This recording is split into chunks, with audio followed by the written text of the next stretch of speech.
Magandang araw po sa inyong lahat mga kababayan at welcome back dito po sa PNR at ito nga mga karibin natin dahil nga po sa paggunita natin ng Holy Week, no? Ito mga kababayan, this is very relevant. Tanong po dito, sino ang mga Judas? Ayan, magagalit sila dito. Ito ang totoo. Yan mga kababayan, patungkol po riyan ang ating alamin at bibigyan ng komento ngayong araw na ito. Pero bago pong lahat, kung bago ka pa lang at di pa po nakapag-subscribe sa ating munting channel, please don't forget to subscribe at palike na rin po ng video ito. Maraming salamat po at eto na nga, simulan na po natin to. Sawana ang bayan ko sa maglakaw na tao.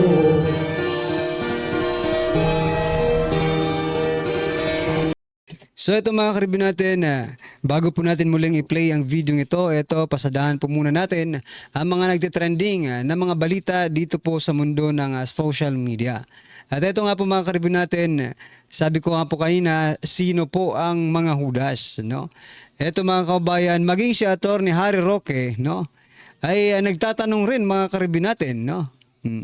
Hinggil sa makahulugang tanong ngayong Miyerkules Santo or Huwebes Santo na po tayo, no, mga karibin natin. Sabi po dito, sino ang mga Judas na tumanggap ng pilak ng ginto sa ating lipunan? Naku po, mabibilang ba sila sa daliri or sila po ay lampas sa daliri mga kababayan?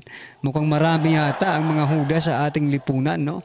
Kayo ba mga karibin natin, sa palagay niyo po ba sino po ang Judas na nagkanulo kay former President Duterte sa ICC? Di ba? O makikita natin yan. O sa hearing makikita rin natin yan. Yung mga wala sa hearing, alam nyo na rin yan mga kababayan. Sila po ang mga Judas na tinutukoy ko. Sapagkat pinagkanulo po nila si former President Duterte at hindi lang po sila tumanggap ng pilak at ginto. Maging or maybe, no? Tumanggap sila ng mga, hindi natin masabi, di ba? Mordana, pilak at ginto mga kababayan. Siguro ang kanilang mga tinanggap. Dahil sila po ay mga Judas sa ating lipunan at nagkanulo po kay former President Duterte sa ICC. Anyway, ano po ang inyong opinion dyan mga kababayan? At ito po yung susunod na ipapakita ko mga kababayan, no? Yung bibigyan po natin ng reaction. Ito po yung sinasabi kong magagalit sila. Dito, maybe magagalit rin sila. Pero ito talagang nakakagalit eh. Ito mga karibin natin, no? Yan o, tingnan nyo Basahin ko po sa inyo itong statement dito. Sabi po dito, COMELEC Task Force, no? Naghain ng disqualification case laban kay Pasig Congressional Bet, Christian Sia. 7 hours ago mga kabayan mula sa balita, naghain ng disqualification case ang COMELEC Task Force Safe, no? Laban kay Pasig City aspiring Congressman Attorney Christian Sia. Kaugnay sa kanyang pagiging controversial, sa kanyang mga naging controversial na mga pahayag tungkol sa mga single mom at sa naturang lugar. Eto mga kababayan gusto ko lang i-point out dito sa COMELEC Task Force Safe, no? Bakit nagpo-focus po kayo? Lahat po nang nirereklamo sa inyo puro eto no, mga disqualification case. Kung talagang kayo po ay COMELEC Task Force Safe, maaari din ba ninyong talakayin, no? Or maaari ba ninyong maghain rin kayo ng kaso, no? Patungkol po doon sa nangyari sa Hong Kong, na pandaraya na rin yun eh. Masasabi natin pandaraya yun kasi iba po yung nasa resibo, iba rin po yung actual na ibinoto nila. Hindi nyo napapag-usapan yan. COMELEC Task Force Safe. Safe pa naman sana ang ninyo, no? Yung ang pangalan ninyo talagang napaka very relevant sa mga nangyayari ngayon, no? Task Force Safe, COMELEC Task Force Safe. Pero Baka sinisafeguard lang ninyo yung mga kaalyado ninyo, di ba? Sa politika para wala na maging kalaban. Oh. You are task force disqualification yata ang tawag dapat sa inyo. Ha? Hindi po safe. COMELEC task force disqualification. Oh. Kasi kung safe, pag-usapan po ninyo yung nangyari sa Hong Kong, mga kababayan, para magkaroon naman po tayo ng laban. Kasi ito ang mangyayari, oh. Tingnan ninyo ha. Kahit pa i-vote straight natin ang PDP laban, no? Kung ganito rin ang lalabas sa mga machines na yan, no? Kung ikakast mo na yung vote mo, ha? Kung ganyan at ganyan rin, parang nakaprogram na, mga kababayan, no? Kung nakaprogram na ang mga boto, kung saan sila ilalagay, wala rin. Kahit pag vote straight pa tayo, no? Kahit mag +2 pa tayo, mag +3 kahit ano dyan, di ba? Wala. Nada. Wala tayong makukuhang hindi tayo mananalo, mga kababayan, di ba? Kahit pa itong ikampanya natin silang lahat, itong PDP laban, mga kababayan, kung ang may problema talaga sa COMELEC, wala tayong magagawa. Di ba?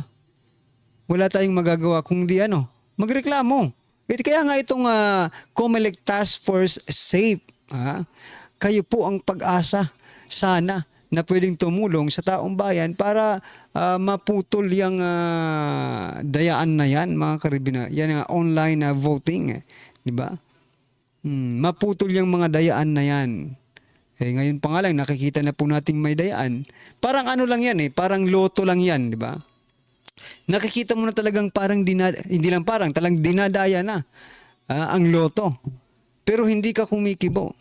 Dahil nabayaran ba kayo? Nagtatanong lang, di ba? Kasi mga kababayan, no? Yung mga nababayaran, tumatahimik yan Ano sa palagay nyo? Parang loto lang talaga ang COMELEC ngayon, di ba? Parang loto lang. Nakikinikinita ko po yung kanilang pattern, mga kababayan, no? Loto, style loto po. Talagang luto rin ang eleksyon natin, no? Mga kababayan, lutong-luto ang eleksyon natin kapag hindi po ito napigilan. Yan po ang gusto kong i-point out dito sa statement na ito nila, mga kababayan. Well, anyway, ano pong inyong opinion dyan? I-comment nyo na lang po at ito, pasadahan din po natin ito. Ito, sino po ang kakasa dito kay Mayor Magalong? Magalong, payag pakalkalin records ng yaman at ari-arian niya sa Baguio. O, kayong mga congressman, eto, mababa pa ito sa inyong mga posisyon pero handa po siyang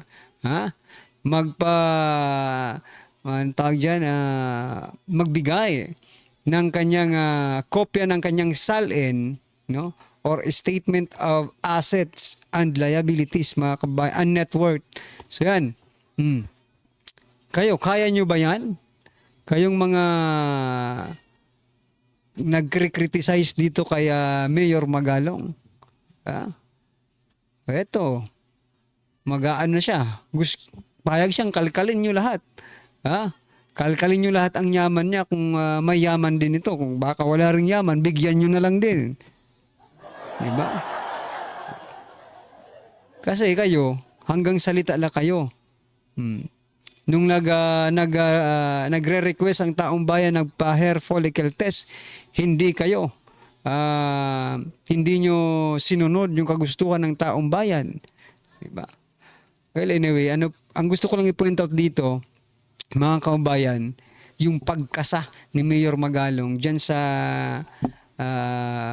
pagpapakalkal ng salin, no? Ari-arian. At I'm trying to point out, kung si Mayor Magalong nga nagagawa ang ganito, kayo pa kaya na mas mataas pa ang inyong mga posisyon kaysa po kay Mayor Magalong, di ba? Ano po yung opinion dyan mga kababayan? I-comment nyo na lang po. At eto si Kiko mga kababayan. Todo depensa. No? Tinira na natin to pero ito tirahin pa natin. Konti lang ha. Sabi niya po, hindi suka at asin yun. Ini-splice lang nila yung video tapos nag-viral na. You know what, Kiko? You don't have to worry about that video. No? Ang problemahin mo kung paano ka mananalo. Ha? Pinoproblema mo yung video na yan. Hindi naman yan makakaapekto sa panunungkulan mo, di ba? Kung talagang tapat ka sa iyong ginagawa, tapat ka na mag-serve sa ating bansa, wala kang pakialam dyan sa mga videong yan. Kumain ka lang naman. Kunwari. Humigop ka lang naman ng sabaw, kunwari. Di ba? Wala tayong magagawa dyan, Kiko. Ayaw na talaga sa'yo. Ng taong bayan. Kaya wag mo nang ipilit. Masasaktan ka lang. Ito mga karibin natin. Last po natin pag-uusapan bago po natin i-play yung video. I-share ko lang po. Mula po ito sa PDEA. Sabi po dito, 84 drivers test positive for drug use in Holy Week Ops. Yan mga kabayan. Yan ang nga bang sinasabi natin 84 na drivers di umano mga kababayan ang nagpositibo na gumagamit ng illegal na droga ngayong Holy Week. Nako po. Ito na yung sinasabing hindi po sila mga adik nag-i-extend lang sila ng oras or para ma-extend lang ang kanilang oras ng trabaho. Ito na po yung justification no? Doon sa sinasabi ni PNP Chief Marbel na hindi sila mga addictus, kundi sila po ay nag-i-extend lang ng kanilang working hours na nakakatulong di umano sa ekonomiya ng ating bansa. Lagot na. I-legalize nyo lang yan para lahat ng drivers maka-avail, no? Ang hirap niyan, ilang drivers lang po ang 84 pa lang, di ba? Yung mga drivers na naka-avail. Dapat kasi illegal na yan Payag ba kayo? Mga kababayan. Kasi yan po yung justification ni PNP Chief Marbel at ni spokesperson nilang si Fajardo, di ba? Ni Fajardo, mga kababayan. Na they are not addicts. They just want to use it to extend their times. Their time, mga kababayan. Grabe. Eto na. Parami na po sila ng parami na nag-i-extend ang mga oras. Nako po. Nakakatakot ito. Baka isang araw sumakay ka ng bus. Abay, parang nanonood ka po ng car racing, no? Yung mga drag race. Baka yan na po ang mangyari. Kapag hindi po ito natigil mga kababayan, malamang magpustahan pa ang mga ito kung sino mauuna. Nako po talaga. Nako. Ano po ang inyong opinion dyan? I-comment nyo na lang mga karibin natin. Ito, pasadahan po natin ang video ito at bigyan natin ng reaksyon.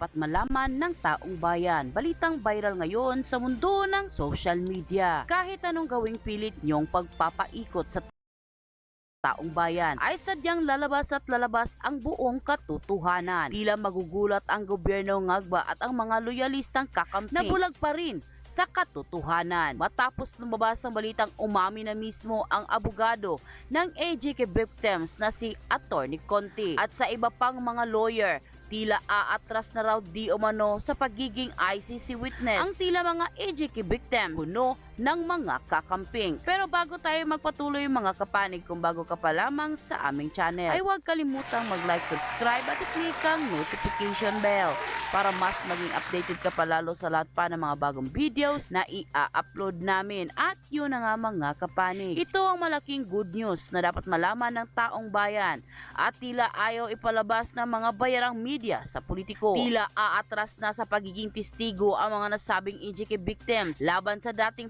Pangulong si Rodrigo Roa Duterte sa kasalukuyang nasa ICC Detention Center sa The Hague, Netherlands. Ayon kay Attorney Conti at sa iba pang mga lawyer ay nabubuli raw umano ang mga ICC witness, kaya raw sila ay magwi-withdraw na sa kanilang mga testimony. Paano pa man kasi hindi mabubuli? Ang mga ipinipresentar ninyong mga testigo ay peke o gawa-gawa lamang. Ang inyong mga itinanim na mga ebidensya laban sa former President Rodrigo Roa Duterte, sa madaling salita, booking na kayo ng taong bayan at kahit kailan hindi kayo Alam niyo mga kababayan, talagang mabubuli po talaga yan. Bakit?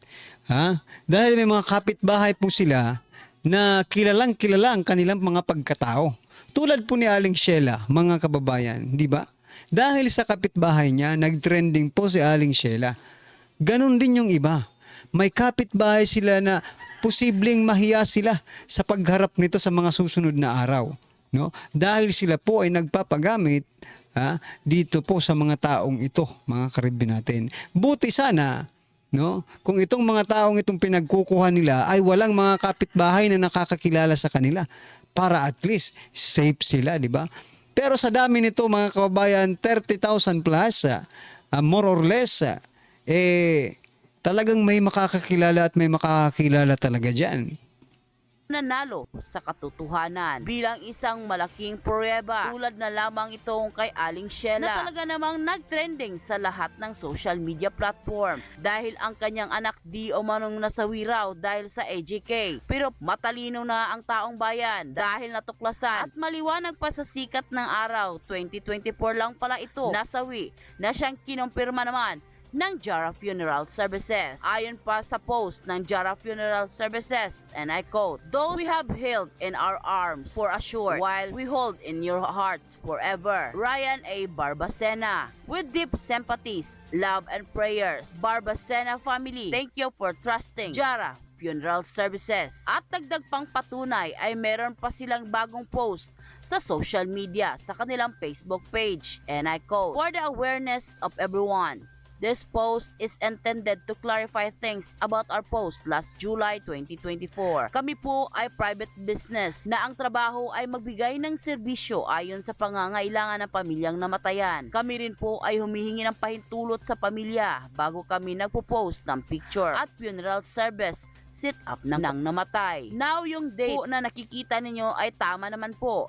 June 2024 po siya namatay at July 2024 naman sa aming page. Ito ay hindi i-delete. Si Mr. Barbacena ay namatay sa ospital. Ay reported ito sa Caloocan City Police. Sa mga nagsasabi pong baka i-delete namin yung post, huwag po kayong mag-alala. Wala po kaming i-delete. Kung mawala man po ang post namin, ay ito ang page namin. Yun ay dahil tinake down or nireport ito ng mga anti-Duterte. Inuulit po namin, kami po ay pribadong business. Yung phone numbers na nakikita nyo po sa tarpaulin ng namatay ay business phone number po namin at hindi po personal phone numbers ng pamilya. Sa mga nagpe-personal message po sa aming page, wala po kami sa posisyon para sumagot sa mga tanong dahil kami po ay nagre-render lang ng funeral services sa namatay. Kung kailangan nyo po ng konkretong sagot, magtungo po kayo sa police station na kakasakop sa area. We stand for what it's right. Maraming salamat po. So yan mga kabayan, isa lang po ang gustong palabasin dito sa video ito. That these allegedly victims, no, mga kabayan, ay questionable pa yung mga credibility ng mga ito. No? Dapat kasi para hindi kayo mahirapan, dito nyo lang muna yung kaso, pinagulo yung kaso. At least nandito lang, di ba? Hindi na kayo mamamasa. Sa bagay, ICC daw yung mag-shoulder ng pamasahe nila mga kababayan. Pero what I'm trying to point out, para mas madaling masolve yung mga problema ninyo, dito nyo sana hindi kayo nagpagamit dyan, mga kababayan. Dito, Pilipinong hukom ang mag-ano sa inyo. Kung ano ba talaga ang baka kayo mismo ay may pagkakamali, di ba? Baka lecturean pa kayo ng judges natin. O bakit naging ganyan ang mga anak ninyo? Pinabayaan niyo yung mga anak ninyo. Nagbabala na yung dating presidente na pag hindi sila tumigil ay may mangyayari talaga sa kanila. 'Di ba? Kayo pa ang malilikturan dito kung dito lang yan sa Pilipinas.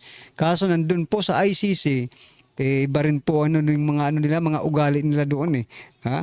Anyway, mga karibin natin, ano po ang inyong opinion, reaksyon? Patungkol po sa video ito, i-comment nyo na lang po sa baba para at least alam po natin mga kababayan ang inyong opinion. Maraming salamat po. Please don't forget to like the video. Maraming salamat po. Sawa na ang bayan ko sa magnanakaw na tao.